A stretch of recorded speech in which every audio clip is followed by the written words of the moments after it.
বেলডাঙ্গার অশান্তির ঘটনায় ধৃত নিরপরাধ ৩৬ জনের সমর্থনে মিছিলের ডাক দিলেন হুমায়ুন কবির।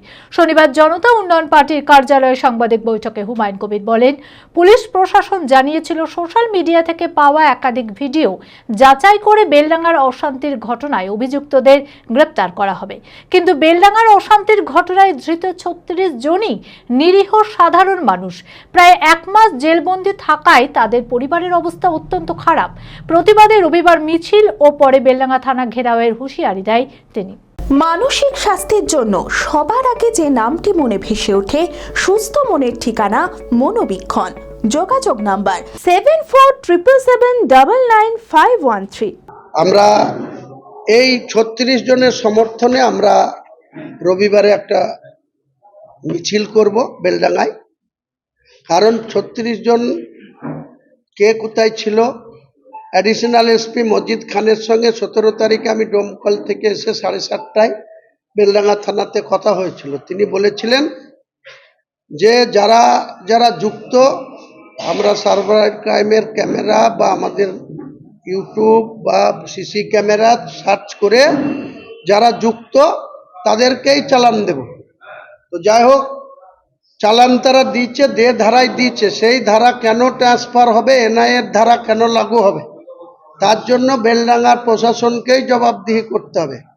আমরা এই ৩৬ জনকে যাতে বেলডাঙ্গা থানা প্রায় ১ মাস ১৭ তারিখে অ্যারেস্ট হয়েছে, ১৮ তারিখে চালান গিয়েছে, আজকে ২০ তারিখ, ১ মাস ২ দিনের বেশি হয়ে গেছে।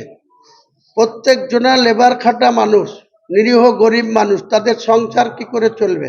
আমরা আগে ২২ তারিখে ভদ্রভাবে একটা মিছিল করে কয়েকজন বেলডাঙ্গা থানায় গিয়ে আমাদের দাবি যে ৩৬ জনকে তাদের যে সেকশনে অ্যারেস্ট করেছিল সেই সেকশনের উপরে চার্জশিট দিয়ে এই রোজার টাইম তাদের বাড়িতে পরিবার আছে, ছেলে মেয়ে আছে, বাবা মা আছে, তাদের বেলের ব্যবস্থা করে দেবে।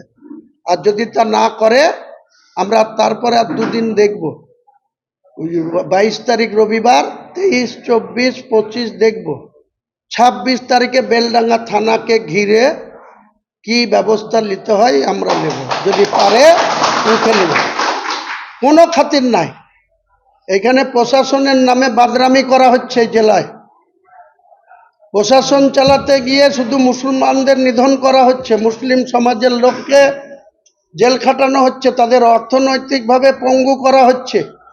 এসব হুমায়ুন কবির যতক্ষণ বেঁচে আছে মানছে না, মানবে না।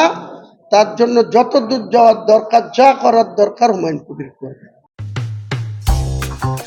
জেড একাডেমি গত ৩ বছর ধারাবাহিক সাফল্যের পর এই বছর উচ্চ মাধ্যমিকের 3rd সেমিস্টারেও অভাবনীয় সাফল্য জেড একাডেমির। ৪৯ জনের মধ্যে 23 জন শিক্ষার্থী 90%-এরও বেশি নাম্বার পেয়েছে। 2026-27 শিক্ষাবর্ষে অনলাইন ও অফলাইন ফর্ম ফিল আপ চলিতেছে।